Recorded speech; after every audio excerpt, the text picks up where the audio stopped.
Hey guys, sorry about the delay. We had a few tech issues, but everything's good now. Thank you for joining us tonight for the final roundtable for Rebels of Disclosure, which is less than 2 weeks away, May 13th through 16th in Grafton, Illinois.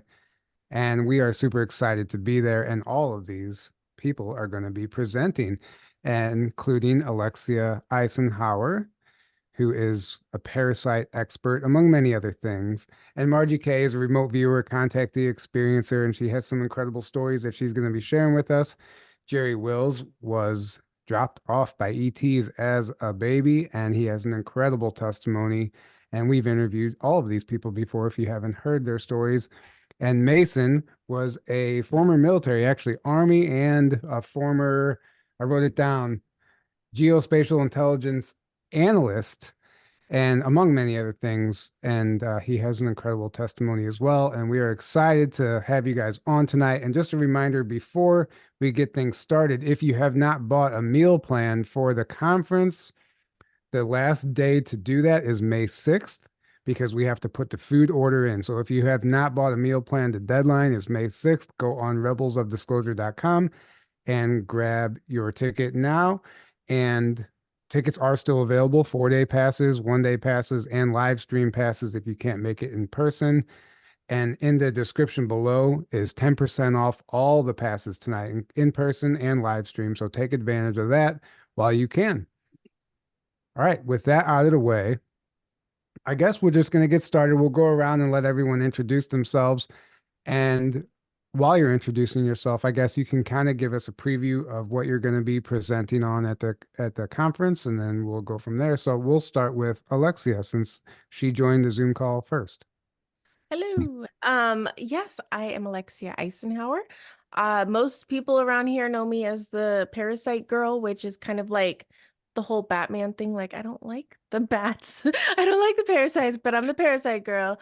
And basically what this is I started my own healing journey after leaving a very corrupt portion of the 501c3 nonprofit sector in like late 2016, early 2017. Um, I healed my stage 3 kidney disease and many other of things, mainly allergies, and uh, I got rid of all of my kidney disease symptoms, so that was really awesome. And I tried a lot of stuff. I spent a lot of money. I spent a lot of time trying things, all the popular stuff for detox. Some I liked, some I almost died from, and I kept trying other stuff. And a lot of people, they don't have time to do that. Most people have 40-hour week jobs, and you kind of just go with whatever you can get month to month. And it's the fact that I had time off work. I was for like 4 years, I was able to just fully go in on myself as a guinea pig and try all these different things for healing. And I started sharing my journey really only in 2020, only because our world was hit with a pandemic. I was known for like chlorine dioxide and various oxidizers, and in 2020 we were trying to get those oxidizers into hospitals, and people were calling me left and right. So I kind of made a Twitter. I got kind of big on Twitter. I got very censored on Twitter, and I was kicked off Twitter the same second that Trump was. Technically, hashtag Parasite was trending that night. And I said, hey, you guys, hashtag Parasite is trending. And we all went down. So I knew that this information wasn't going to get out that year, like over the next few years. And I've been getting it to a lot of mamas, a lot of sick people, a lot of people who have tried everything else and they have given up all hope. And we try a few different things that I've learned, and we turn those diagnoses around. That's kind of what I do for my day job. But also, if you follow Reiki Leaks, which is my channel, yes, we talk about a lot of parasite killing, but we talk about just as much fiction in real life, because what I learned about all these parasitic killers and cures and various things is that you can't talk about them. You're censored at every um different update to an app. You'll be censored. It's crazy. And I learned that the only way people forever have gotten information out there was if you write it down in a book, usually titled as fiction. And that's the only way since forever that humans have been able to keep information alive. Before we went live, we were all very, very excited about the new book writer here, Aaron. His book came out, and we were talking about how important it is to put your thoughts and experiences down on paper. And not many of us do the paper thing anymore. And that is only hurting us as a human race because we're all of our stuff we've done, so many people, it's probably on a hard drive or on a backup computer or your old phone. It's not like written out. And these things, our experiences, only go as far as you explaining them to people. So I really started delving into fiction and seeing the little bits of truth that these various writers throughout history have implanted in books. And it's probably not 100% truth, but it's very similar to what is actually happening on the real world. So I'll be Right. talking about bugs and fiction for my Yeah. show. And honestly, it's crucial, and that I understand that, and it's one of the big reasons we wanted you to speak is because I know the censorship involved in talking about parasite cleanses because it can heal all the diseases that they tell you can't be healed, and everything, in my opinion, and I know you feel the same way. And because of you, I discovered parasite cleanses, and I've done a few of my own now, and I can tell you that they are life changing. So thank you for that. We are looking forward to that. I'll jump over to Margie K. Margie spoke at the conference last year. She's been on the show a few times, and I think she's going to be bringing a little something different to us this year, and I'm excited to hear about it. So, welcome to the show, Margie. Hi, thank you. Yeah, this year I am going to talk about some new things. People know me as the contactee of, with Thor and my remote viewing abilities, and that's what I do on a daily basis. I do private readings for people and also work for law enforcement. I've helped solve over 70 cases now, missing people and homicide cases. In fact, I'm working on 2 missing person cases right now, and so that's my focus. But I have discovered over the years some very strange things that have occurred to not only me, but my family. And just in the past couple of weeks, I've come to know that now another member of my family is involved in this. And it's probably the secret space program, at the very least, military programs, some secret programs with mind control. And I'm going to be talking about all of that with, all of my family members, myself, the weird things that have happened to us that have led me to the point where I am now, where I know for sure something really strange is going on. And they have the ability to keep you working overnight. It's usually at night. You get up, go to work, come back, get a couple hours sleep, and when you wake up in the morning, you're dead tired and wonder why. Well, that's been happening to me since I was 17 years old. And so I think that I have been involved in that. And what really started this all was my remote viewing abilities.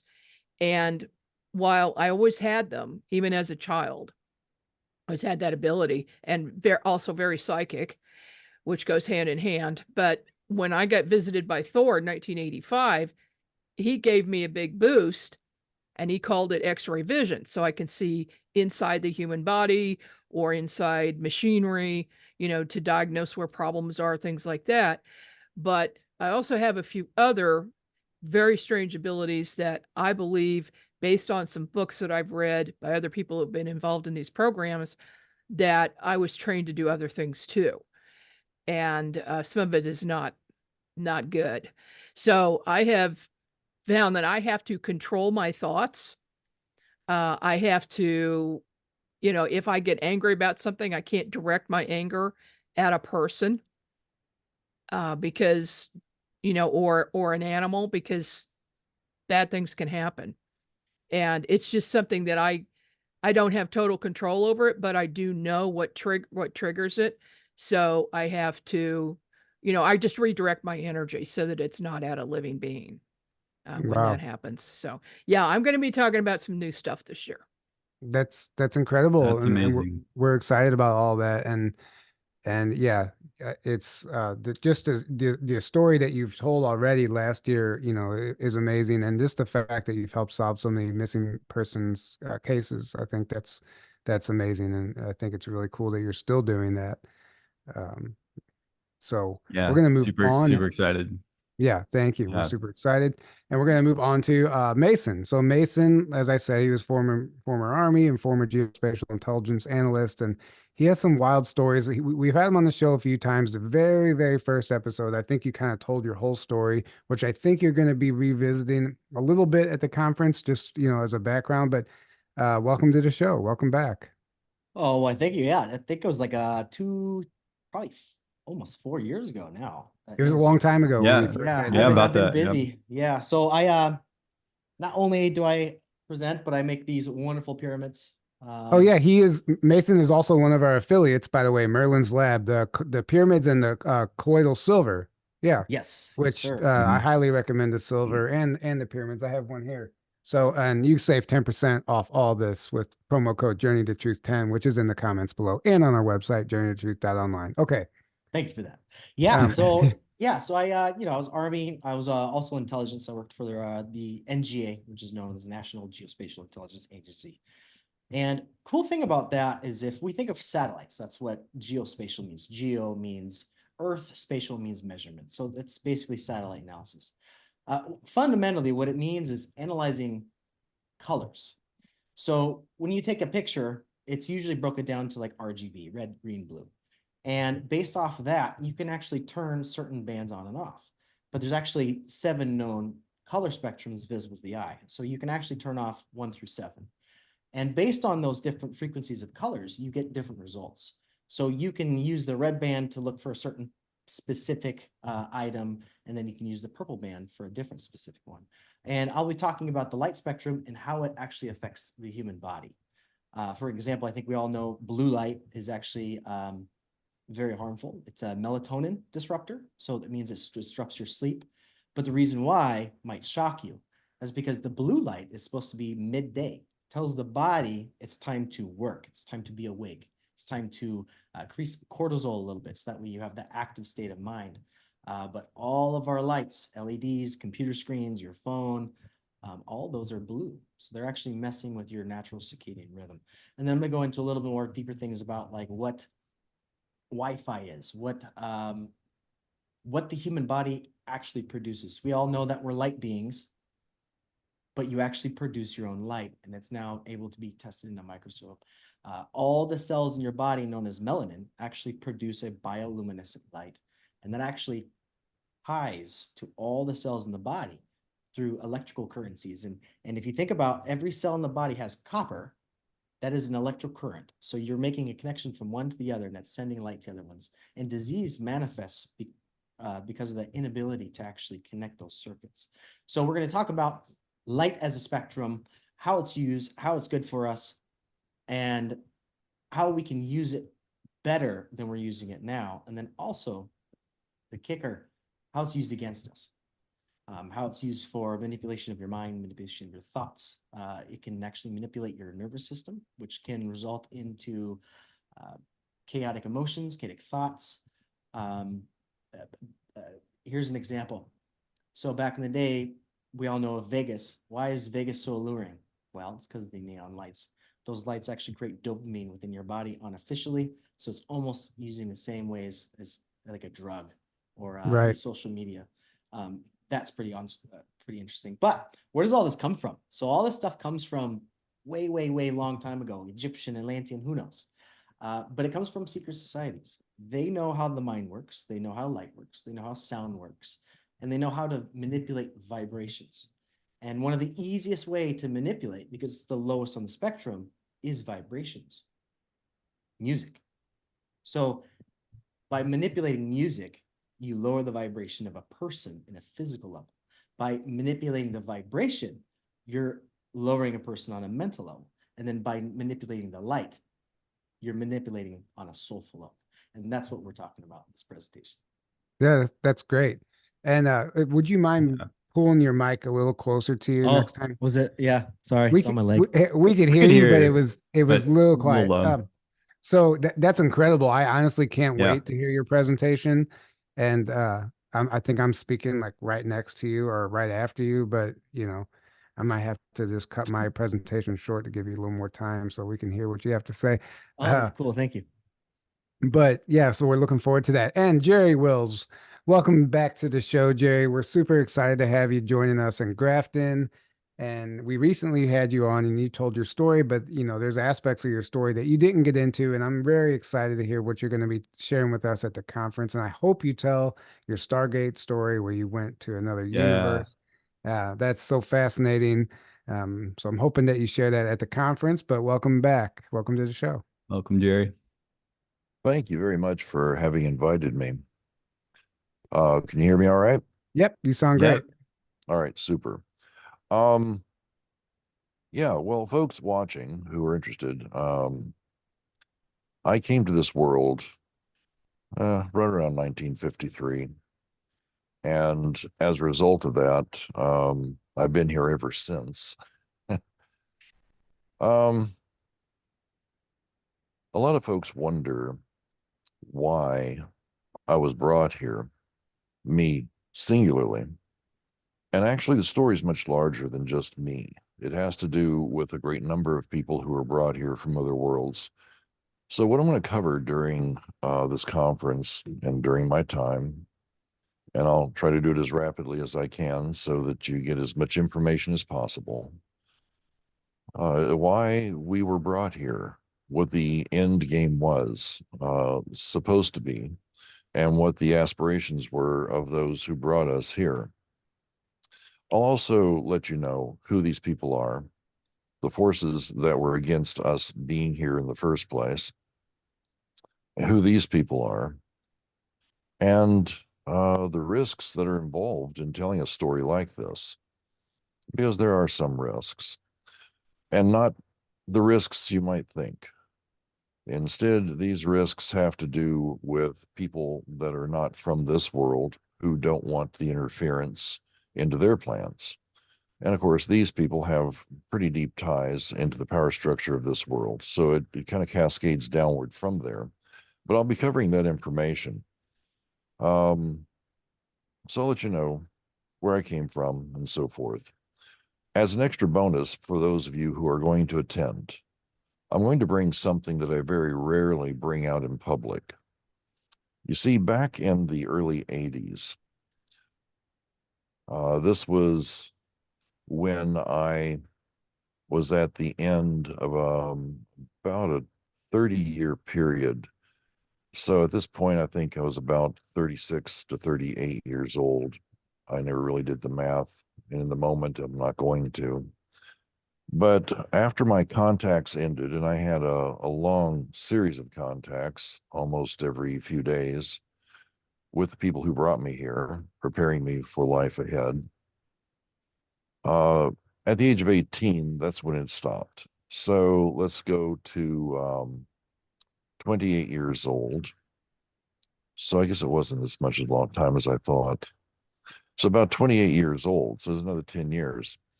I had received a message that I was to go someplace to receive something that they had prepared for me. This place was a ghost town in the middle of Nevada, and it is located in proximity to Area 51. But at the time, Area 51 really wasn't something people talked about. There was some whispered comments about Dreamland, and I think that was during the Art Bell period, actually. Maybe it was just after this that really all started. So, as fate would have it, I didn't know how I was going to do it. It would even be possible for me to do it, but I did. I went there and I received a gift from the people who brought me here. So, for those of you who are going to attend, I'm going to bring this out of hiding and I'm going to show it during the conference and explain in what little detail that I have what it is and how it's used. I think you'll find it interesting, and I hope it's a thing that you'll be interested enough to attend the conference to come see. I mean, these other illustrious speakers, they certainly have a wealth of information, so you don't want to miss that for sure. But this is something that I decided that I would bring forward and I would show to everyone. Yeah. That's amazing. Yeah. Go ahead if you weren't done. Yeah, Sorry. sorry. No, that's quite all right. As far as the experience that I had at Arumumuru, that experience is a doorway, a portal, is built by ancients, and it was built a very, very long time ago. It's in south central Peru, actually, very close to Lake Titicaca. And during my time, as long as time provides, what I'll do is I'll tell you in some detail the story of Arumuru and the significance of this doorway. And of course, not really thinking that it was something that was still functional. I really didn't even think it was going to work, because I'd been given information about it. I was one of the first people to ever go there, actually. I was a complete unknown place at the time. Anyway, a shaman gave me some information on how to activate this doorway. And so in the middle of the night, with my new wife, Kathy, and a host of other people who were in attendance with me in this far remote and cold place, because Lake Titicaca is very cold at night, I activated this doorway and I was taken inside. And that journey is something that I'm going to tell you about. I know there are going to be a lot of questions about that. I do have some answers, but I don't have all the answers. A lot of folks say, well, would you go back and do it again? No, I wouldn't. In order to use a doorway like this, one of the most important things you need to know is how to steer it. And I did not know how to steer this. So I ended up somewhere else. And I'll be talking about where I ended up and what happened and how I eventually made it back. A point of interest, it could be very easily considered that maybe I had just passed out or had, some imaginative occurrence. And honestly, I thought maybe that had happened as well. But those people who were in attendance, some of them needed to have counseling afterwards because they were so absolutely startled. And my wife, Kathy, sat there and she and the others saw me completely just fade out and vanish, and I was gone. And then when I came back, they saw me fade back in and I had returned. And thank God that I did, because I really wasn't sure I was going to be able to. It was quite a troubling time, troubling because of the unknowns that are involved. So these are the things I'll be talking about, and I look forward to seeing everyone that makes it to the conference. And I do plan on being there for the entire conference, so I'm sure there'll be plenty of opportunities for conversations. And I'm sure there are others like myself who will be there in attendance as well, and I look forward to meeting you. Given the time that we live in right now, it's certainly time for us to realize that we're not here alone. So we'll have those conversations. Thank you for the opportunity. I really appreciate it. And thank you for having me on your show previously. I really appreciate that as well. Yeah, it all Absolutely. it all sounds great. I cannot wait to hear more, honestly. And yeah, and I'm excited. Thank you for bringing the item, the gift that you received, and I can't wait to find out what that is as well. So it seems like we're in Yes. for a treat from everybody here Everybody. today. Yeah. Yeah. Yeah. So where do we take this next? I kind of want to jump back. I kind of want to touch on the portal situation. I want to see, because this is something that comes up a lot and more nowadays. You're seeing TikTok videos and all the stuff online. People are like opening these portals, and it just seems to be becoming more and more part of the conversation and part of our reality, that there's other dimensions, and it seems that I believe that we all have it within us to easily traverse these dimensions and go through these doorways that are located all over the planet.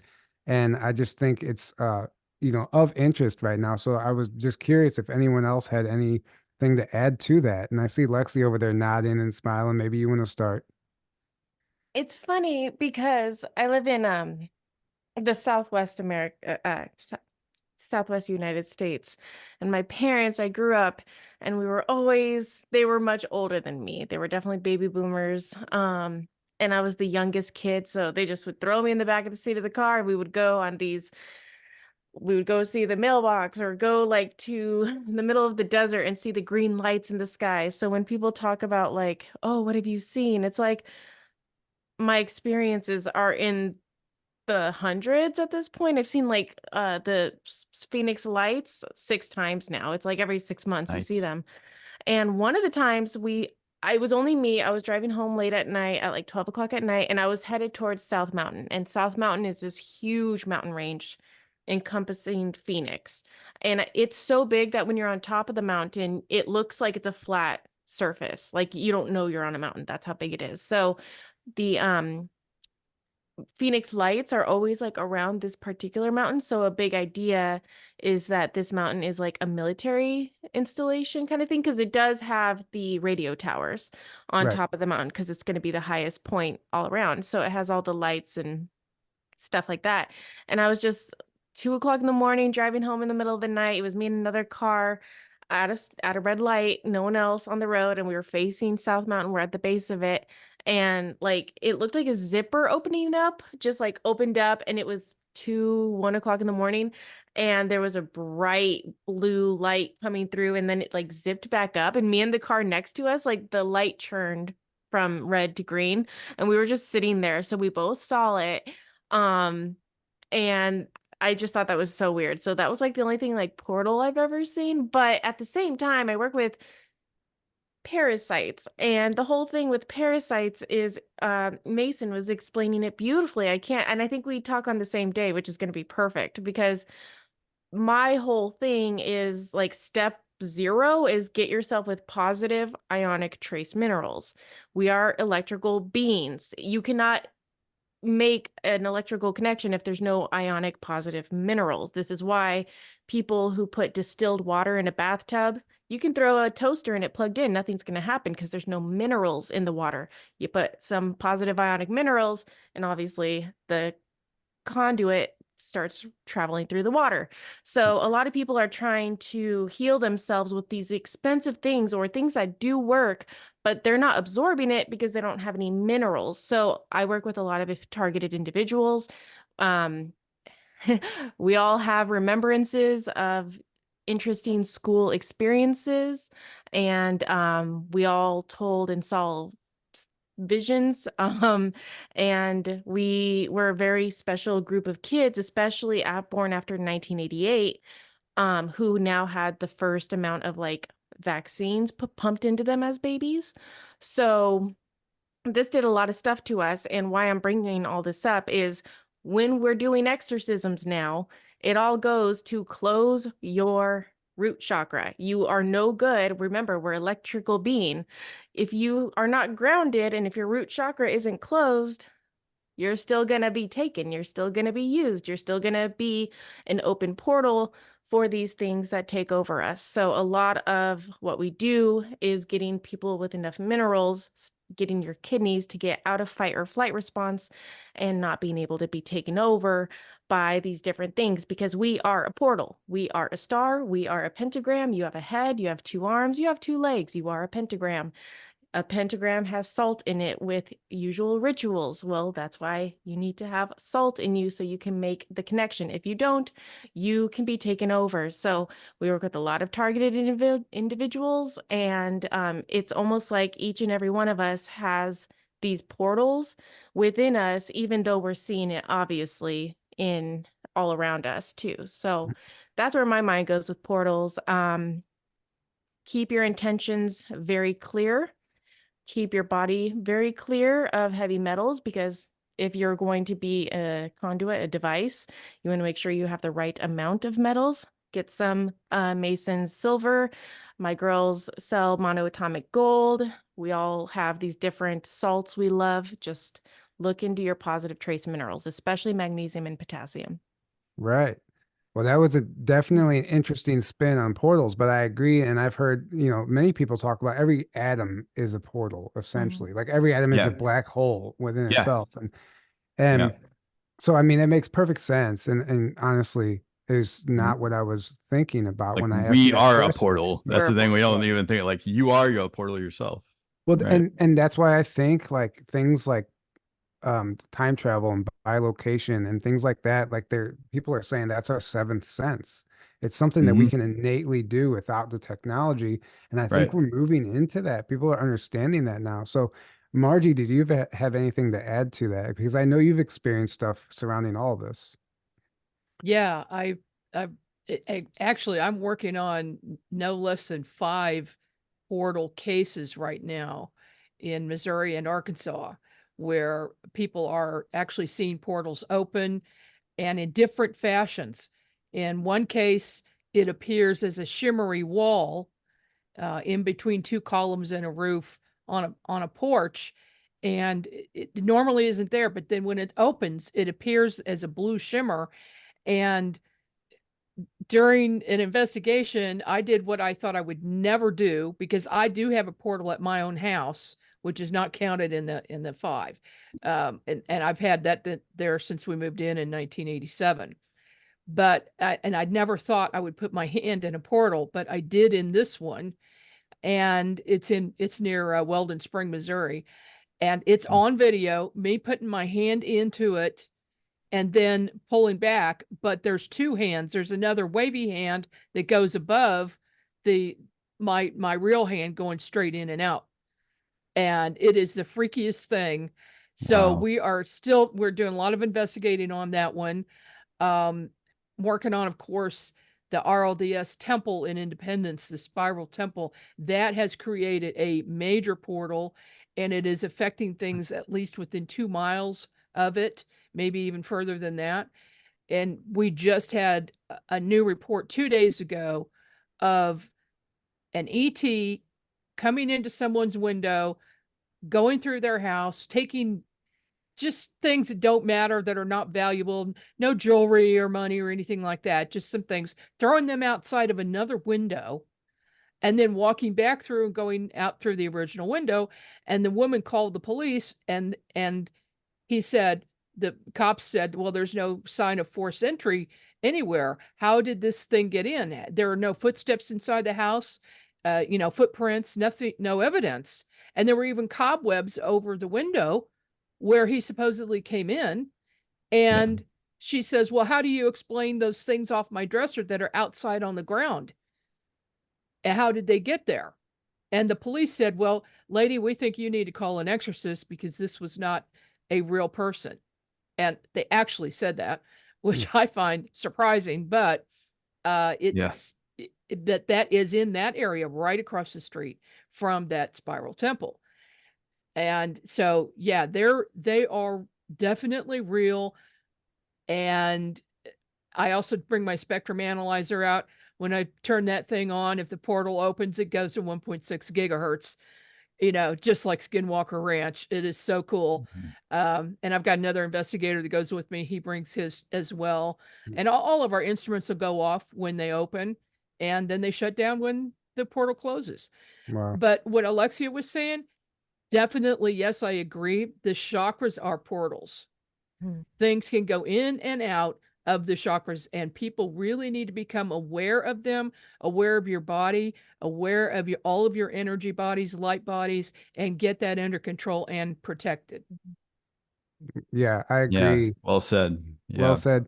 And really quick, would you mind sharing with the audience? I know you've shared it before, but would you share with the audience what was how that tower was explained to you as far as being a communication device for extraterrestrials? Was that the case? Yeah, that happened in 1968. My father was a member of the RLDS church, and he went to dinner one evening with some of the elders, and he said they were talking about, and this is way before this thing was built, they were talking about how they were going to build a building with an antenna hidden inside of it so that they could communicate with extraterrestrials. That was the goal of this antenna. And he came home. I was 12 years old at the time. He told us this story, and none of us believed it. It was just so out there, just crazy. Well, 1985, I moved to Seattle for a while, and then I came back to Kansas City in 86. And my fiance says, you need to find us a house, because he was busy working and going to school. He didn't have time to look for a house. I said, okay, I'll find us a house. First one I look at is in Independence. So I'm driving to go look at this house, and I drive right by the RLDS temple, the new one that they built. And I looked at that thing and I said, they did it. They did it, because you can tell from this spiral, it's all built out of steel and concrete. It does not fit. This is an ultra modern looking building, doesn't fit with this old architecture from the early 1800s on the Independence Square at all. It's crazy looking. And then here, this thing goes spiral, way up. That antenna must be 600 to 1,000 feet in length. And that doesn't count going underneath too. Mhm. And when I was working at another radio station for a while, I knew the owner real well, and he was a techie, and he built everything. Well, he said, I asked him one time, how do you get such a strong signal in Kansas City that goes way, way out, just like these other 10,000 watt stations, and you only have a 5,000 watt station? He said, well, the secret is that half of that antenna is in the ground. He buried that antenna in a spiral shape under the ground. So when I was driving by, if you want me to go a little further, I'll tell Sure, you go some ahead. more. Yeah, sure. Okay. So in 2006, I had a store on the square, and we left one evening. My daughter worked for me, and she left about 10 minutes before me. She calls me on the cell phone and says, Mom, you've got to get past the temple right away. There's something really weird going on with the clouds. So I raced down there, was only a couple blocks away, and I see these very, very dark, low clouds that are super, super low, covering the top of the building. But then there's this one cloud that's a perfect U shape. I mean, very defined. And it came down to like 20 feet above the ground, covering up that temple building. And then as I approached it, I stopped the car. I got my phone out. I got a couple of pictures of it as it was going up. And it went up, but still the very top antenna part with the flashing light was covered by clouds. And I saw suddenly this white light going from the top of the antenna at an angle through the clouds, but I couldn't see where the source was, or if that light came from the antenna or if it came from something else, but it was very bright going through these dark clouds. And I just thought, what is that? When Thor's voice said to me, I am Commander Thor, and we are having communication with people in the sub-basement of that building. And then he showed me a picture of what was going on down there, the equipment, and who was there. There were like 4 men down there. And so I knew that my dad in 1968 had really heard a true conversation, and they did it. But that building is also creating a big major portal, because we have constant UFO sightings, orb sightings, creatures going in houses, ETs looking in windows, just bizarre stuff that doesn't happen that often in most places unless there is something like a portal. Wow. Yeah. Yeah. Yeah, absolutely. Yeah. Thank you for sharing that story again. Thank It's you. always, Yeah. I always love hearing it.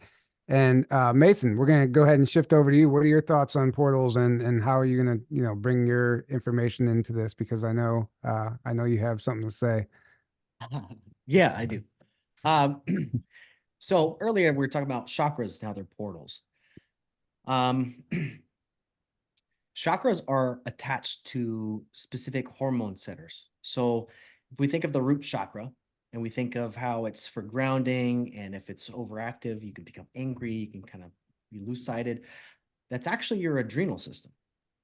So if we start correlating these chakras with specific hormone centers in the body, then you can understand like, oh, that does produce an electromagnetic frequency. I mean, if you look at your heart, there's electrocephalograms that can detect your heart from like 20 feet away. So that means that it's producing a field.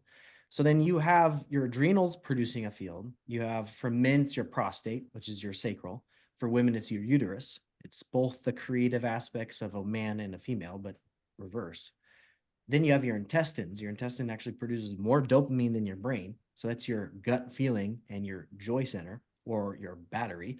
Then you have your heart that produces, it's not, there's confusion if it's either a pump or it's a valve. I can get into that a little bit later in my presentation. Then you have your throat, which is your thalamus, which is your body regulation system that produces a huge field that literally tells your body to either burn off this toxin or cool down. Like, it's the whole regulation system. It's like your AC unit in your body. Then you have your third eye, which I call the third eye is like your brain's monitor. Any thought, any aspiration, whatever you're tuning into, you will get visual downloads. And then sometimes, depending on how more active you are in here, depending on how much energy is being used there, you can see with this more than you can see with your eyes. And then the last one is your pituitary gland. That is the master hormone. And that's also associated with the farthest color on the spectrum, which is ultraviolet or purple. That has to deal with, in the light spectrum, purification. So if you have like an ultraviolet air purifier that basically will suck in air and take all the particles and the bacteria and purify it through light. Now, why is that? Well, the pituitary gland is the master hormone. That's the one that sets all the others within rhythm. So every time you go into meditation, in order to align the chakras, the first place you go is where? Your awareness of yourself, the highest color of the spectrum. And then is when you can actually open all these different portals. And what you experience in life, if it's not like inharmonious, those are certain portals more active than others. If you have a lot of things that make you afraid in life, well, your lowest chakra, your adrenals, are overactive, and you'll start experiencing things which makes you rushed, panicked. You can, that flight or fight response system is pretty high. But then once you work through all these different hormonal centers, and it actually ties into Chinese medicine and then also astrology. There's something called astrological medicine. That's where the Chinese found this out. They figured out that, oh, Mars, wow, it's a red planet. Well, liver, well, that's red. Anger, well, look at the bull. There's something there together. And then you find out the frequency of anger is tied to the liver, and those emotions stay in the liver. And then you find out that, well, Mars is a planet that symbolizes alchemically and mentally aggression. Then you start seeing a correlation. Well, if the planet is matching a color, which is matching a body function, that's the micro and macrocosm within the body and within the universe. So what else is there? And then you start thinking about, well, if Mars or all these other things are patterns, but if you look at them in a microscope, well, that's a cymatic wave. If anyone knows what a cymatic wave is, Google or YouTube music with a bubble, and you'll see how the vibrations of the bubble move. And if they have a light on there, you see cymatic waves. So now we know that planets have cymatic waves. Our adrenal systems create vibrations, which are also full of 70% water. So essentially it's a cymatic wave. So everything at the smallest level, to the atom, to the biggest thing that we can conceive as a planet, is a waveform, which can be a portal. That's how these things interact with us. There are 7 layers consciously that you can perceive and that you can navigate within reality. So if you're layered, if you're like a person that is service to self, or what we would say is like a black hat or whatever those people are, those operate on a lower level. So their vibrational spectrum is lower, and they operate only in that area. And you can kind of see how that works, because you have the Mithraic cults, you have the Saturnalia cults, you have, Mars worship, which the world has kind of shifted itself from male-female duality to mainly a male-dominant society, but not male as in like the gender, but male as in like the principle, but they confuse it as a gender. So there's so many different aspects to how this world interacts, and how the vibrations literally elevate us to each next level, and how each of those levels tell you a different secret to how to unlock something within your own body.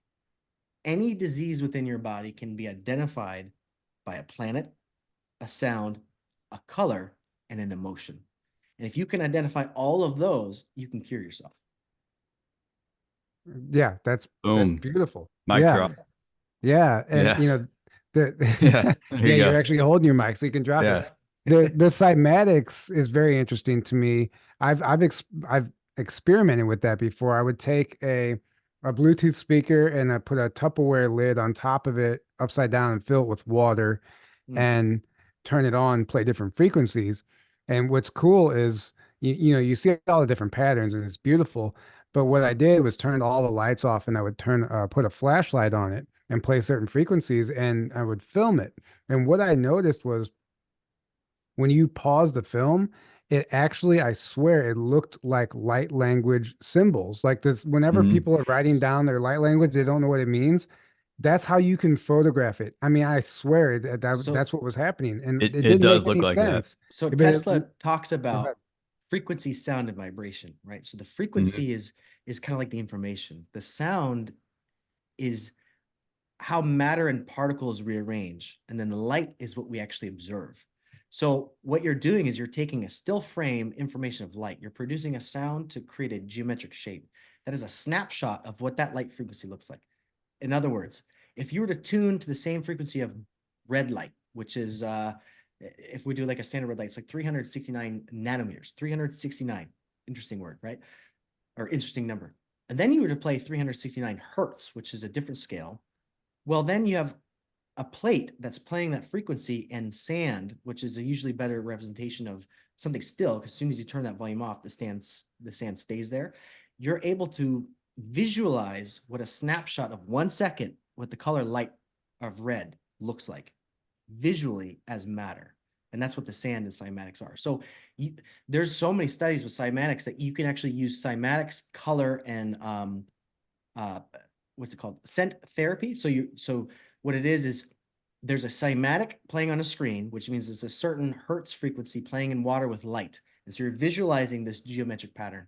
You're hearing the tone and you're actually smelling a scent, and that can reprogram your mind against addictions. How does that work? Because it's talking to the subconscious mind that refers to symbology and imagery, but then you're looking at it in a higher realm, which is known as that geometric light realm. That's the realm that I like to play around with when I listen to music. You're creating cymatic interpretations of the sound based off an emotion. That's all this is. So then if that person in that chair has this cymatic therapy, they're rewiring their brain according to a specific color, a specific scent, and a specific emotion. Well, in therapy, you'd find an emotion, say it's like abandonment. Well, there's a scent, there's a color, and there's a frequency. Once you clear those within the etheric body, the mental body, and the physical body, because emotion is stored in the physical body. And when it's triggered, the emotion is generated, and then the thought comes into mind. So these are all how things kind of play in our reality, like how people get triggered. Well, it's a 1, 2, 3 method. It's the trine. That's why there's always Trinity, the Zelda, that Triforce, the political spectrum. It's the Democrats, Republican, and the Independents. Everything is in trine because we're in the 3D. So then, what is it? The Father, the Holy Spirit, and the Holy Ghost, or something like that. And then you have Father, Son, the Holy Ghost. Yeah. So everything is in 3 because there's 3: sulfur, mercury, and salt. Alchemical. That's the Gnostic traditions. That is very important because it's the body, it's the mind, and it's the spirit. Right. The first thing to get affected. So if you go, anyone listening, if you're ever traumatized, just think about this for a second. In that moment, the first thing that harms you is the witnessing. That's why when people witness something that's traumatic, they go into shock. Their mind leaves. Number one. The second thing is the emotion that is too overpowering. That leaves. The third and the longest lasting is the physical impact. So if you can unpack those things by getting your awareness back, by getting those emotions, and by releasing the tension in wherever the body is, that's how you heal. You literally release the tension in the body to invoke the emotional memory that invokes the vision.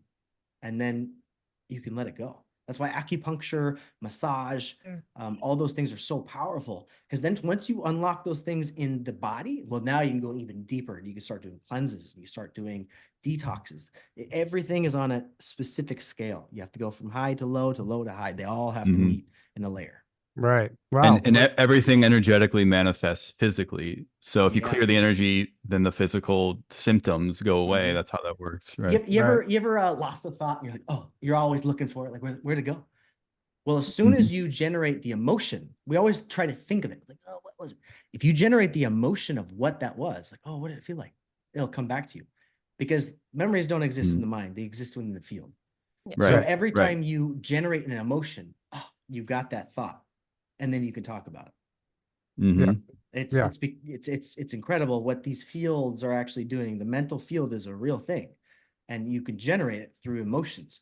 And that's why those emotions are stored in your body. So if you have a specific memory, one of the best ways to hold it, like, oh, I want to take notes, create something physical where you have to remember. create an anchor is what they call. Yeah. It's actually a DC impulse. So physical contact is a direct current impulse. So if you're directly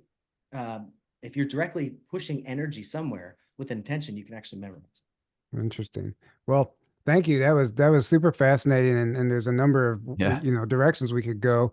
I know you mentioned like being able to see actually sound represented as a color, and that reminds me of also like wind and air being like the colors of the wind, and there's studies out there where they believe that spiders can actually see the colors of the wind, and that's how they're able to cast their web from one tree to the next, and they know where it's going to go because they can catch those airwaves. But I want to go switch over to Jerry and see if he has any thoughts and opinions on what we're talking about. Sure. Are we talking about portals or colors? Whatever. We're talking about a lot of stuff now. You have anything kind of to add to anything branched out. said? Yeah. All right. We can just stick with portals. Yeah. Well, the concept of portals has always been interesting ever since my experience in Peru at Aramamuru. And since I discovered that it actually was a real thing, I wanted to find out if there were more of them. So over the course of time, many years of looking into this, we discovered, there are some portals, other portals around the world, very much like Aramamuru. We've not traveled any of them to see if they would respond the same as the one there did. But then we extended our investigation a little bit farther. And as many people probably know, but maybe some people don't, my wife Kathy and I have spent decades really in South America researching anomalous things. And most recently in this country, because of the COVID thing, we focused a lot of our energy here because it became really too dangerous to go down to South America, not because of COVID, but because of other factors. So we started looking at people that David Pilates was writing about, people who just disappear, and wondering, are there portals or something like portals that are involved with this?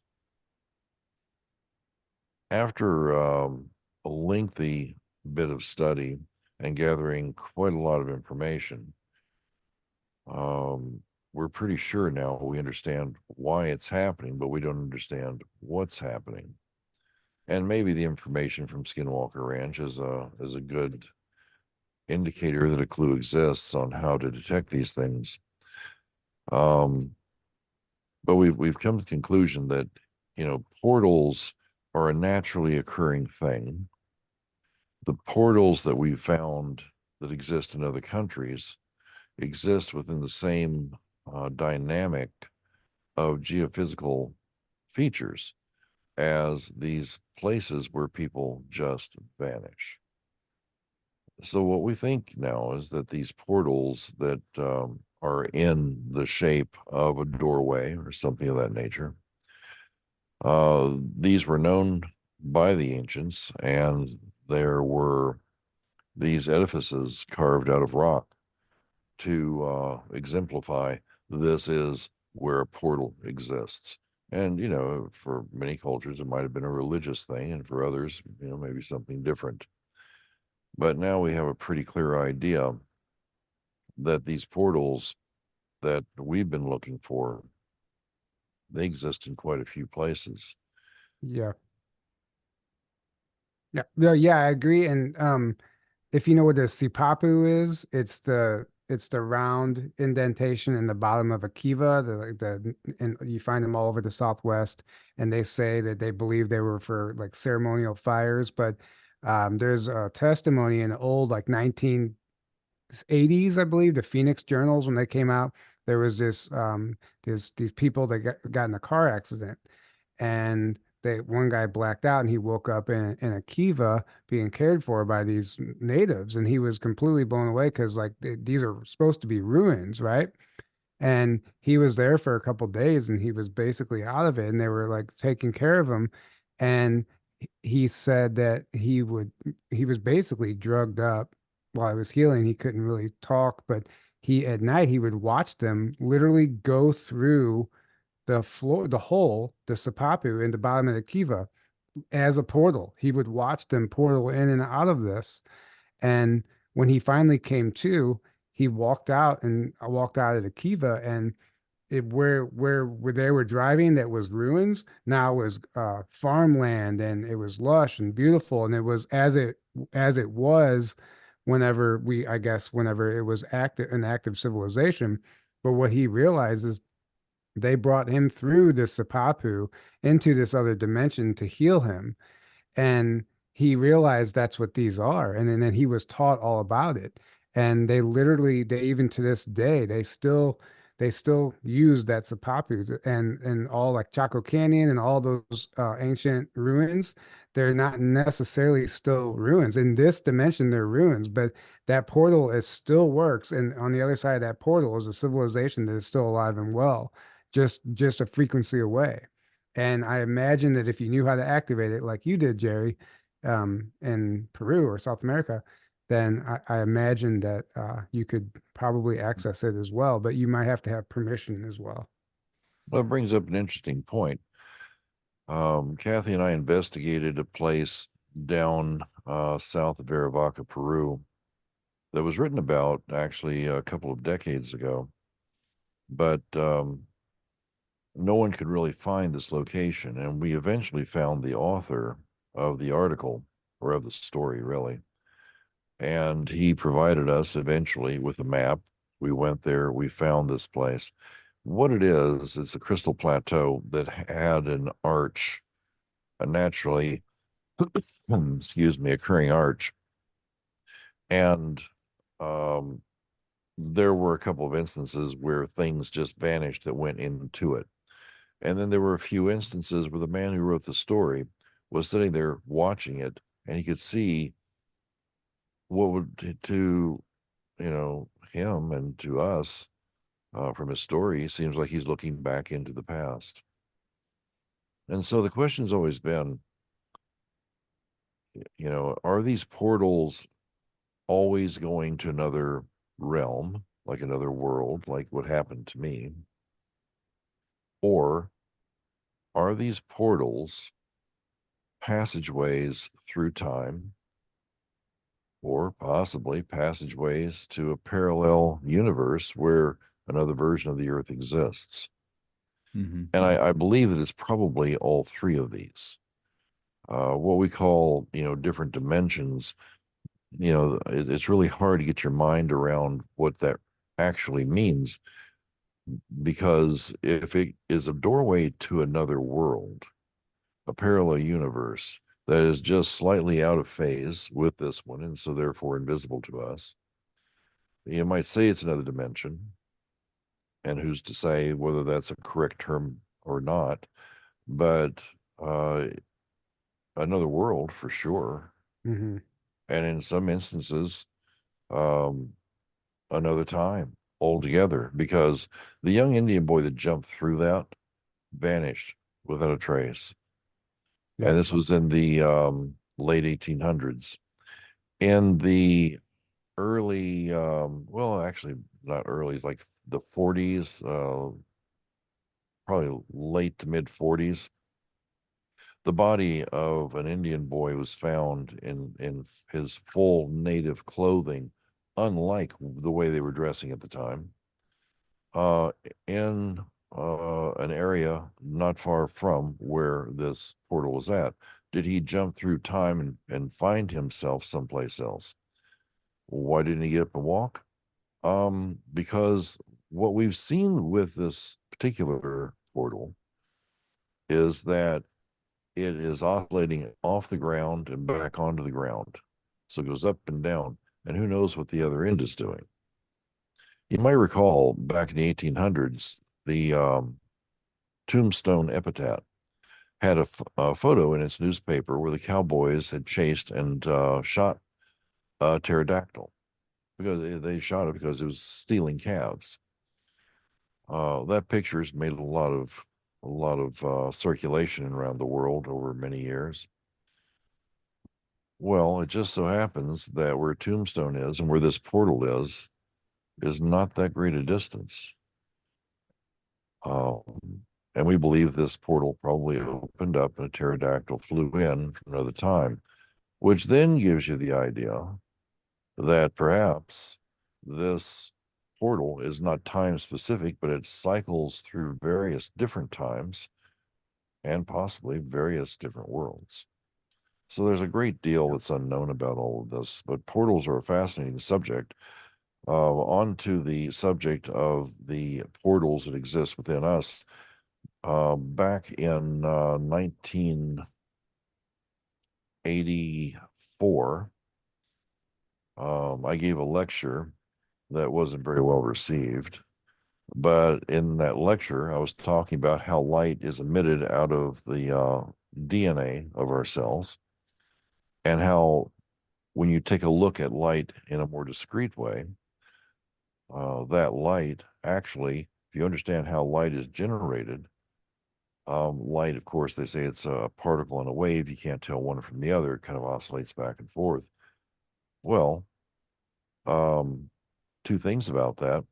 When it's a wave, it is the remnants of the particle that the particle had transitioned into another realm, completely unknown, don't know what it is, but it went from a solid thing through a wormhole, through a tunnel of sorts, and then reemerged again later. And it's this wave particle oscillation that gives us the ability to actually see that light exists. So I was postulating that the light that's created at its point of creation is created from a wormhole. And I used an LED to illustrate this. But folks just back then, there was a lot of stuff that folks just didn't really understand. Right. Yeah, I can understand. Yeah. I can see why. Yeah, definitely. So anyway, I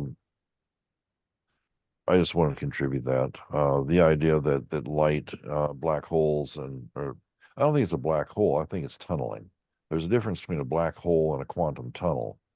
And a quantum tunnel is created when an item reaches a high enough level of energy that it rips the fabric of the universe. And because of stability factors, a quantum tunnel is going to exist. We have a friend over in Scotland, Professor Ansbrough, who's working on quantum tunneling for communications. And he has gotten rather good success in doing this. So, I think that what's happening with light is it's not really a black hole. I think it's a misnomer. I think what it is instead is quantum tunneling, where the particles traveling in and out. And because of quantum entanglement, and the weird science with all that, the quantum tunneling is actually influencing something on the other side that at the same time it enters, there is billionths of a second difference, but the quantum tunnel exists in two places at the same time, and this other particle where this one's going in, this one is exiting and coming back out, and it's a wave. The fabric of the universe is very strange. But Right. Yeah. Well, thank you for sharing that. So, I mean, there's so much we covered there, and just to touch on a comment that Ben shared, Ben Dirac, he said, so all the Tartaria buildings might still exist somewhere in those portals. Actually, that's what we covered at the end of our Tartaria webinar. That's the big We spoiler, did. right? That was the conclusion we came to, and the movie Tomorrowland is kind of disclosure of that. It's about the secret societies that build out an advanced civilization in another dimension, and there's a portal to that other dimension at the World's Fair. There's a lot of Tartaria connections in that movie. If you haven't seen it, go watch it. But and I know Lexi, you like to bring movies into the equation all the time, including Harry Potter, which they cover a lot of this stuff in Harry Potter too, and Star Wars, which we just did that roundtable. So did you have any thoughts, anything to add to this? I mean, I had so much. With sound is light is numbers. If that's why Hebrew, original Hebrew, is so important, because each word is a mathematical equation that is right and makes a light. It's all our speech at one point manifested it really like spells so much quicker. And I mean, it still does. If you say I'm fat, I'm fat, I'm fat, you're going to be fat.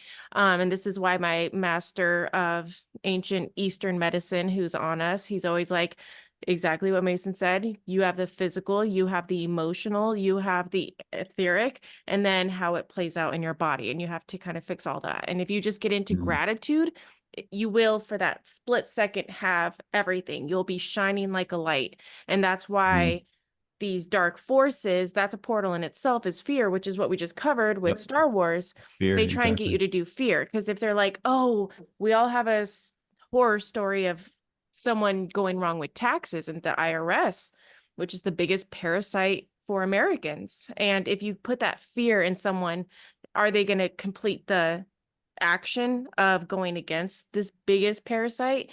And that's when you have to be like, the trauma of that we all have, the biggest fear of the world is going against an institution, the United States of America. That fear is what usually puts people down to not do the moves that would kill that very thing. So that's why they took away and butchered this Hebrew, and that's why it turned into Greek, and then there's been mistranslations ever since. And I think all the stuff we're reading in these texts, in the ancient texts, I don't even think the words mean what they mean at the time. Virgin, we all think, oh, you haven't had sex, it must mean a child. But in history, we use that word virgin for someone who never had a kid, and that meant virgin. We also use virgin for someone who a virgin queen, just someone who never had a kid, or there's another term that virgin is used for in history, but we don't use it nowadays. So little things here and there could mean completely vastly different things, and people's attentions are going to be placed somewhere else if you can just change the wording. And that is how manifestation, or breaking up the manifestation, works. And when Jerry was talking about the separating of the string theory kind of thing, when you have a splinter in the thread of the universe, the librarians, it covers all of the stuff that we do. It's all the basics, and they have an entire episode of the ley lines are being messed with of course, Yeah, 5G, Wi-Fi, everything. So that in itself is breaking the situation that we're being able to see or view, and that could be doing these splinter timelines. And then bringing up wormholes with portals, it's like, well, my mind goes to the oldest myths of oh gosh, smelling the worm, it's really just worm farts. The oracles would smell this worm gas, and then they would have a vision, and they would go to this other place and see this other future playing out, because there is no such thing as time. Past, present, future is all happening at once. That's why you can see even Narnia covers, if you're at a place, you can see the ancient rune version or it in its heyday. So that's why people were like, in Dune, spice melange is this worm discharge Delphi, the Oracle of Delphi or Delphinians, Yeah. which is huge with Yeah. Frank Herbert and his writings. And that's how you can travel space, is through this just a gaseous substance that takes you to different dimensions, but it's still here. Everything's happening here. Everything's happening now. There's no past, present, future. So that's kind of where my mind went with all that stuff. Yeah. Well, time and space don't actually Yeah. ultimately exist. They're a manifestation, and it's like we're having the experience of time and space, but ultimately it's an illusion, right? So everything, like you said, everything's happening in the 0 point now. Yeah. And a single point. That's why we're all one. Everything is one. There really is no separation or space. Well, it's just an illusion ultimately. And yeah, zooming way out, our friend Katie, she wrote a book, Katie and the Course, channeled information from a group outside of our universe, which is very, very similar to the Law of One material in a lot of ways. And, you know, the information about space is that basically when we created this experience for ourselves to solidify the 3D experience, distance was one of the limitations we chose to experience. So by choosing to experience distance, we created space. But as you evolve or ascend, space becomes everything's here and now, like you said. And everything was essentially, the way I see it, it's just a frequency away. It's like turning a radio station. And I think that's why jump room technology that we understand and portals work, because you're not actually going this great distance. The distance is a limitation of our beliefs. It's that you're just literally shifting frequencies and you're there somewhere in an instant. I don't know if that's true, but it makes sense to me. That's my master. He gets people in gratitude. Are you in gratitude? Are you grateful for this? And right now, with all of us truthers, what do you see out there? Oh my God, this isn't happening fast enough. We've had 3 years of this, and You're it's just all black always hills. upset.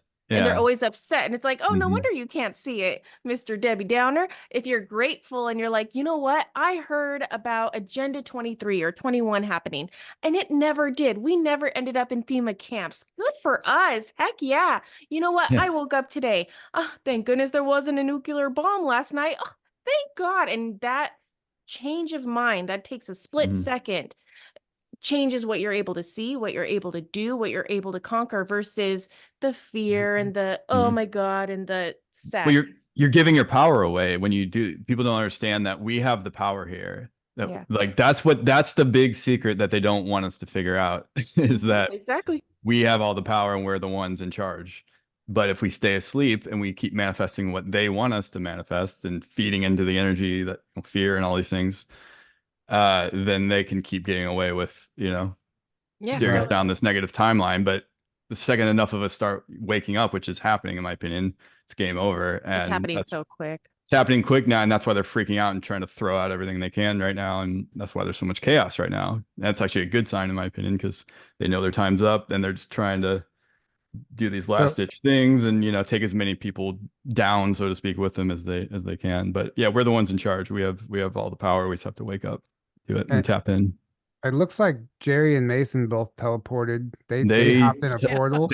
They hopped in a portal through a wormhole. Right. Yeah, they're like, I'm out. They're out. Look at as he phases back in. Right? Anything. They came back to the portal. He went and got a cigarette from a parallel universe. Right. Oh, that's funny. So Margie, did you have anything to add to this conversation? Well, my mind is just going, 1,000 miles a minute. The mention of the pterodactyl earlier that Jerry made. I've done in my book Winged Aliens. I talk about several of those cases, and I keep running across them. For some reason, people call me or write to me and tell me about their pterodactyl sightings. So I collected a lot of them, and what I've come away with is they have to be interdimensional. They have to be going through a wormhole, because you never find a body. People follow where they go. They don't find anything. There's no nest. In only a couple of cases were 2 pterodactyls seen at the same time. In all of the others, it's just a single pterodactyl. And it can't be anything else. The way they're described is definitely a pterodactyl. So since they are supposed to be extinct, they shouldn't be here. And but the thing is, I don't think they're in our current 3D reality. And they Yeah. are phasing in. They're physical for a little bit, and then they phase out. And the other thing that I thought of is I've had some communication with Sasquatch, with whole clans of Sasquatch, including one in Grafton. Yeah, that's right. I'm looking forward to this year because I think they're going to be there. Oh yeah. And they'll come in close. Every year there. I mean, that Oh, it really God. does happen. It's not just something Yeah. we're talking about. Even the first Oh, no, it conference, does. there were people that had Sasquatch stuff Yeah. happen. Yeah. Yeah. I had an awesome experience. But what they have told me over the past 10 years is that they create portals. Mm-hmm. They can walk into a tree. They can make a tree a portal. But the other thing they do is they bend branches over and they make a curved doorway, so to speak. Mm-hmm. But when you see branches that are manipulated and weaved together and stuff, they do that. Most of the older Sasquatch can go phase out into a higher dimension just at will. But the younger ones have trouble doing that. They have to learn how to do it. It takes a while for them to learn. And so they create these doorways for them to walk through. Oh, so is that why they do the branches like Yes. that? Oh my Yes. gosh, that makes so much sense. So I the young never ones knew that. have a place to go to disappear if humans are around. And they just they don't like to interact with humans unless they have reached a certain vibration. They can tell by your vibratory rate if it's okay to be in contact with you. But most of the time, like people hunting in the woods, they're not going to meet that, and they'll leave things behind, like footprints that just then stop in the middle of nowhere. Well, that's because they phased out and they went to a higher dimension. Yeah. And many people have reported seeing them phase in and out as well, Yes. like disappearing, appearing. Yeah, Yeah. Yeah. There's absolutely. so many stories about the Sasquatch going through Oh portals yeah. and phasing out. And out there at Grafton last year, after the conference was over, I forgot something in my room, so I had to go back a couple days later and get it. And I decided to hike some of those trails that I never have time to hike when I'm hosting the conference, when we're hosting the conference. So I decided to hike the trails, and clear evidence of Sasquatch activity with the trees. And in one particular case, tree breaks can be it can be natural a lot of times.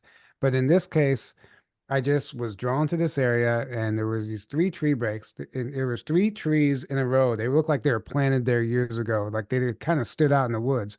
And one was broken off here, one was broken off here, and one was broken off here. But they weren't dead trees. These were like green lit trees They were still alive. that took Yeah. force. Like it wasn't some. It was way too Yeah. way too systematic, right? It was way Right. too symmetrical. Like this is everything. not just a random thing here. And I Yeah. just know I know I was guided to that area to see that. And I do have a picture of it somewhere on my phone. And it was just like that confirmation. Like when I went back, it was just like, yeah, we're here. And everyone has had experiences last year, but that's super cool. And Mason, you're finally back with us. You back? Yeah, the screensaver kept going on and off. I didn't know it was a screensaver. We thought you teleported out or something, or you No, went for a the stroll in camera that turned park off. that you're sitting in. Yeah, He went for a walk in the park. Yeah, I went that way. Yeah.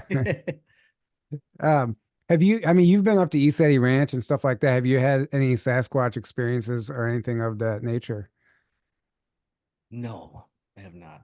And it's not that I'm not open to it. I had quite a bit of experiences as a child. I just not have had any experiences in nature. When I was a child, I would purposely get lost in the woods because I lived in Washington State. And nature would talk to me. And believe it or not, there's this one time I was with my sister and one of her friends, and we were hiking for a while. And it's like, oh, I know it's over this way. There's a trail. We're just kind of going through it. And my camera is being funny again. Can you still hear me? Yeah, we can still hear you. Just go ahead. Yep. Yeah, I don't know what's okay. Yeah, so I was hiking, and then what I learned is I can actually communicate with the forest. I was lost. We were lost for about an hour, and something came in my head and says, hey, think like a bird. So I was like, oh my gosh, think like a bird. I said, okay. So I looked up and I imagined that I could fly above the trees. And I wasn't actually flying above the trees. What I was doing, I was just projecting my consciousness above the trees, and I could actually see the road. And I said, oh gosh, we got to go not this way, but that way. And sure enough, we were on the edge of the road. That's happened to me my whole life. I've been able to communicate with nature. There's a time when I got out of the military and got out of the intelligence world. Bring your mic up just a little bit. Yeah. Got out of the intelligence world, that I literally spent nothing but 2 years in nature to kind of recalibrate. And in a weird way, it can teach you. It can teach you so many things. It's not that it has a conversation with you, but it can rebalance the structures within your body. You know, we're talking about all these portals. Well, nature has all of them everywhere. And it's just a matter of, can you synchronize with nature to kind of open those portals and experience those things? Some people call that Bigfoot. Some people call it whatever you want. Whatever the encounter is meant for you at that time, and however you interpret it based on your current state of mind. But you can go through these situations, and if you get spooked, well, that's one experience. If you feel calm, well, that's another experience. But if you actually take the time to be quiet and become like, not like an outsider to nature, but become like nature, you will find a whole world of possibilities that you never knew existed. But then you can take that aspect of nature, bring it with you, and push it towards other people.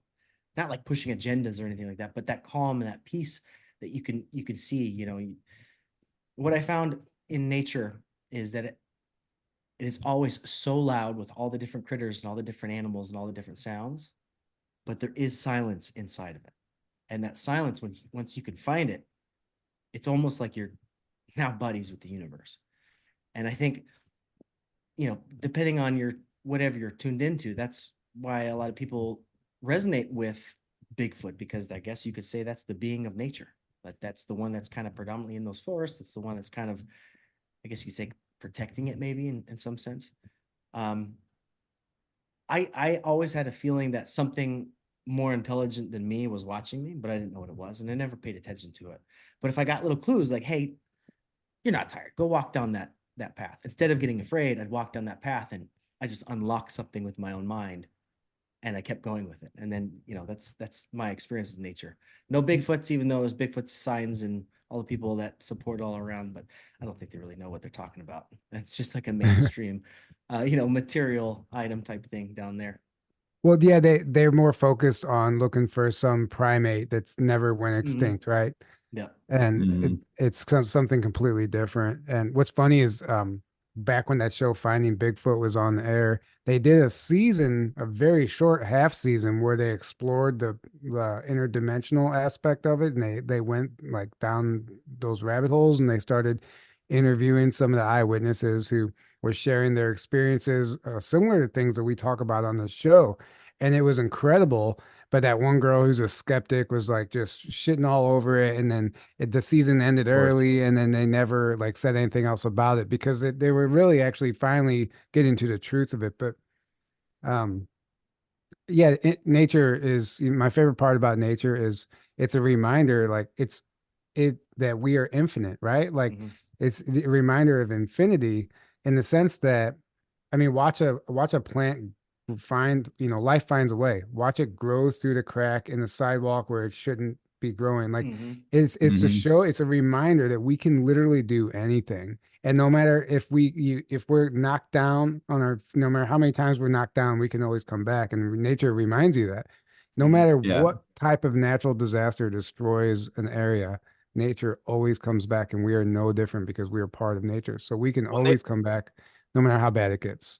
Yeah. And nature is, you know, it's funny because we grow up in these cities and stuff, and that becomes more normalized to us because that's what we grow up in. But that's actually abnormal. What's normal is nature. Like that's the natural world. And then we make no straight lines.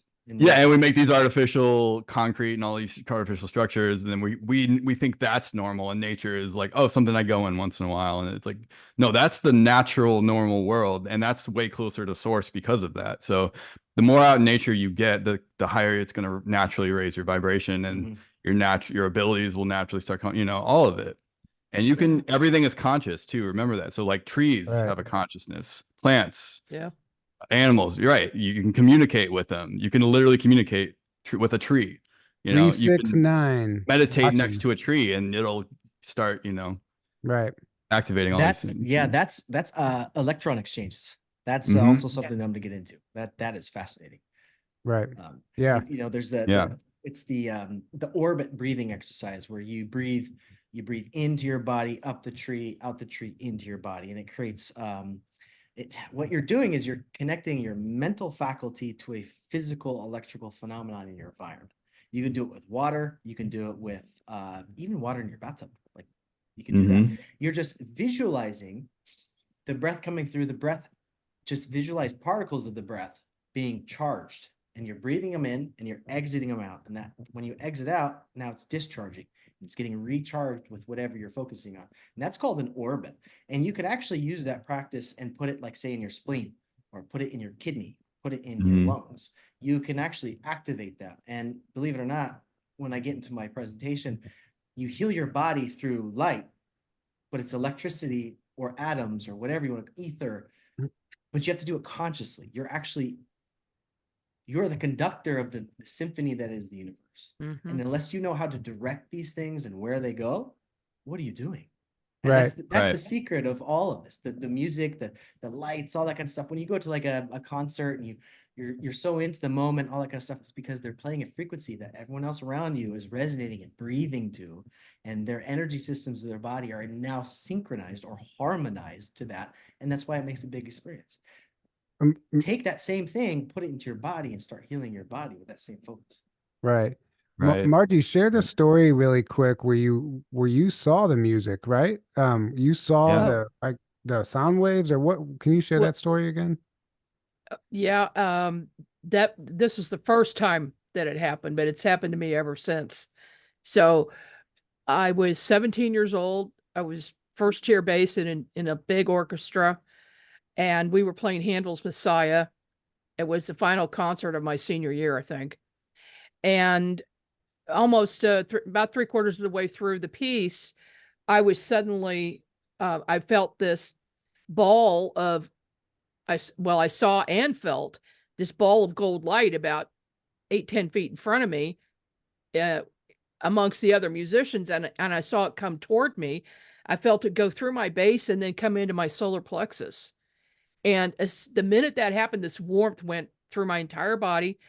And then I was standing to the right side of my body, right in the space where the second bass player would have been. And that body is looking out at all the musicians and the audience. And it saw, or I saw, and I think it was probably my astral body or maybe my etheric body that was. I saw these streams of light coming out from the instruments, going out to the audience. And also inside each stream of light, each one was a different color that matched the notes. The basses and tubas, the tube would be really thick. And then the violins, the tube would be really small. And I would also see the vibration, like looking at an oscilloscope, which you should not be able to see, but I can see it.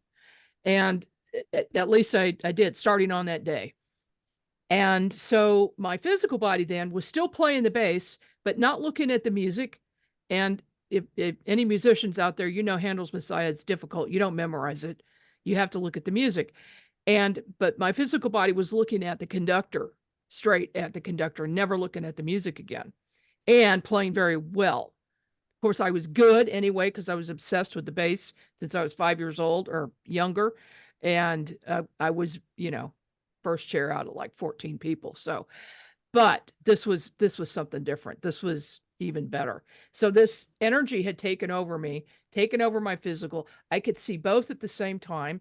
And I'm watching these streams of music in the form of light going out to the audience, and Thor's voice, and I didn't know who Thor was at that time, but I knew that voice because I had heard it since I was a baby. And he said, "You are watching healing take place." And I was like, whoa, what is going on here? And then all of a sudden I was back in my body and everything was back to normal. and I'm trying to recover. I'm trying to process this. And the director of the orchestra ran over to me and he said, "How did you do that?" Meaning, how did you play without looking at that music? And I'm trying to explain to him, I don't know how I did it, but I certainly can't tell anybody what just happened to me because they're not going to Yeah. understand. I think you're crazy. Yeah. And then Dr. Walter Halen was in the audience. I didn't know it. He was the head of the music department at CMSU. He came over to me and he said, "Young lady, how would you like a scholarship to go to college?" I did not tell him it was not me playing the bass at that time. Actually, that Uh, wasn't me. Yeah. So anyway, that was my first introduction. So now I am a synesthete. I see music. I mean, I see music and hear color. So Wow. I hear flowers and then just colors themselves. I hear the tones that go with it. I'm just very, very sensitive to all of these things. Wow. And Yeah. that was a Yeah. cool experience. That's amazing. I love that experience. And that reminds me Yeah. of, you ever hear the like the inner earth testimonies or people going on a ship, and it's lit up and they don't know where the light source is coming from, right? Right. They're like, it's Yes. just glowing and it's there, but there's no, yeah. And the only Right. explanation I've ever heard from it is from the book, The Thea Uber Prophecy, whenever he's brought up to the ship and it's lit up and he doesn't know how, and he asked them, they finally explained it to him, and they said it's not a technology, it's the color. The color itself The is color, creating the light. yeah, And emits it's so light. it's not an actual electricity or light source. It's the specific color, which is a frequency that, are on the spectrum, I guess, that we aren't typically used to. But I think that maybe whatever material that they're coating, like that they're using, even in like some of these underground bases, people will explain like, where's the light source? I think they've reverse engineered this, Mhm. or they at least understand how it's And done. yeah, But I and they think it has say everything to do with the there's no color. Yeah. shadows. They say there's no shadows either, which means there's no like direction the light's coming from. It's just every area of the space is illuminated somehow. It's not Right. like coming from a direction, right? And in places like Chaco Canyon, where like some of the dwellings underground, there's no light source and there's no soot in the walls, and even all the ancient structures and pyramids, they don't know how they illuminated them. And that book also explains, well, those ancient races, they had night vision. They could see better actually at night than they could during the day in some cases. And Mhm. they didn't need lights like we need. And we've just kind of lost that ability. So it's just another thing to think about that we don't typically think about. So if I wanted anyone to say else, something from that just because you just mentioned it. I don't know if anyone else was like in the direct solar eclipse we just had, or if you were like off to the Yep. side. yeah, I But was. I was in Phoenix, so I'm off to the side. But it got pretty dark, but it was like you brought down the brightness like 50, 40%. And like I could have lived in the amount of sun that was in Phoenix for the eclipse. I loved it. It was like I can finally see things. Like everything else is usually too bright for me, but that was really cool. Yeah. Oh, Yeah. that's great. Thank you for sharing that. So I guess we'll go around and start wrapping this up. I guess Jerry's not gonna, I don't know if he's still there, just phased out. I'm He's not in another sure. dimension. He's Yeah. in another universe right now. But can Oh, you, he's phasing Oh, he's back back. in. there he is. He There phased he back is. in. I guess we'll start with you, Jerry. Can you let our audience know, let people know how to find you and where they can find you? Yeah, sure. Well, there are two ways. The first is go to jerrywills.com. That is my healer site. We didn't even touch on that, and that's fine. The other is to go to jerrywillsshow.com. There's a ton of information there. So that's, that there are contact forms on both of those sites. So if you want to get a hold of me, that's a good place to go.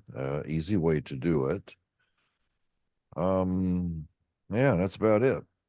Yeah, thank you. And your healing site. So if you don't know, Jerry is also an energy healer, and he's actually done work on me. He offered after our last episode, and it was very potent. And I'm excited to work with you again, which we might do at the conference. But I'm here just to let the audience know that he's the real deal and he's doing some amazing work. So go check out his website, and then I guess they can book a session with you.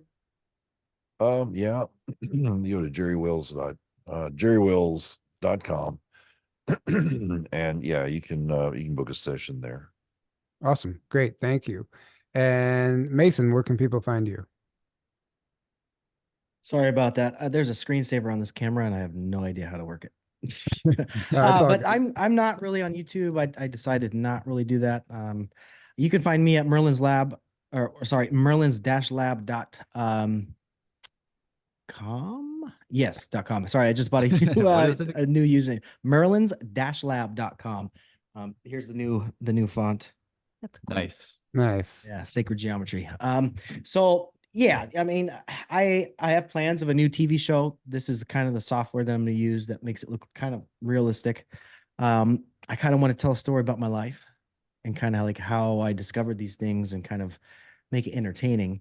I think it would do pretty well. Other than that, like YouTube, I have some older stuff. I am making a book that should be coming out here probably by wintertime. And it's going to be a lot of the stuff that I'm going to be presenting this coming conference.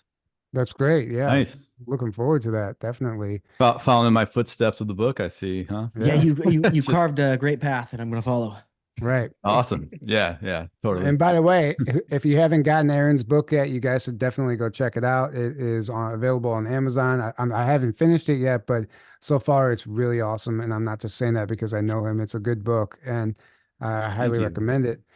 And I'll have physical copies at the conference as well. So Oh, yeah. if you want to wait to get one there, and I can sign it if you want, But yeah, I'll have about 60 copies with me at the conference. So perfect. And Margie, can you let our audience know where they can find you? Just go to margiek.com and you'll find a way to contact me for a reading, or if you're law enforcement and need help with a case, contact me through there. I've got my phone number on there for emergencies. And my books, there's a link there to my books at unexmedia.com. And we're also a publisher. We're looking for publishers who write about this stuff. So for authors that write about that. And yeah, and then unxnetwork.com for my network. And we now have 32 shows on the network. It's all about paranormal, consciousness, metaphysical, just basically anything unusual and mysterious is on the network. Awesome. Thank you, Beautiful. Margie. And Alexia, I know you told us at the beginning, but can you remind us again where we can find you and what you're up to? RickyLeaks, RickyLeaks.com has all of our basic links. Can you spell that for the audience? Romeo IKILEAKS.com. But most of our stuff is on Rumble. And if you just search Ricky Leaks on Rumble, that's where all our stuff is. Half of it is healing, saying this trauma caused this thing, so breathe this way, take this salt, and you'll be good. And we go with every full moon, we do a healing thing for free, and we transmit the energies for that. But my love is the fiction. So we just put out our Star Wars episode with my husband, Jace, and Mr. Tyler over here. So go check it out. Yeah, and they have an amazing Telegram channel as well. Yeah, and Telegram. Sorry. Yeah. I always forget to plug our Telegram too. People probably don't even know. we always forget about it. Yeah. Somehow. We have Telegram, Like, oh, yeah, X, Telegram. Instagram, Facebook. Follow us there. And Oh, you can yeah. follow us on our brand new website, journeytotruth.online, where you can find everything we do under one roof now, and sign up, including our brand new email newsletter. You can sign up for the email list.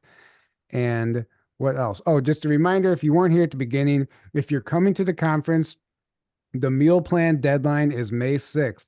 So if you want to purchase the meal plan, which I highly recommend, you have to do that before May 6th because I have to put in the final food order. So go ahead and do that. And there are still 4-day passes available, 1-day passes. And if you can't make it in person, we encourage you to get a live stream pass. It's going to be an amazing experience. And you don't have to watch it live. You can catch the replay, and the replay will be available the same day at the end of the day of the presentation. And if you're on the Telegram group that's on the website and you purchase a live stream pass, and if the presenter does a Q&A, you can ask questions through the Telegram group and from home if you're just watching at home. So it's a cool feature. And I think I said everything. There might have been something else I wanted to mention, but I think that was it. We just can't wait to see you guys there. We're super excited about it. And thank you guys all for joining us tonight. I'm excited to hang out with all you guys for a week. We're gonna have a blast. I'm telling you, it's gonna be fun. And if you've been before, you know that. And if you haven't, I think you're gonna be in for a treat because it's always a good time. And thank you guys all for joining us tonight. We love you all, and we can't do this without you. So again, we Yes. seriously appreciate you. Thank you, And guys. Thank I'm you. gonna go ahead and wrap this up. Good night, everybody. We will see you next time.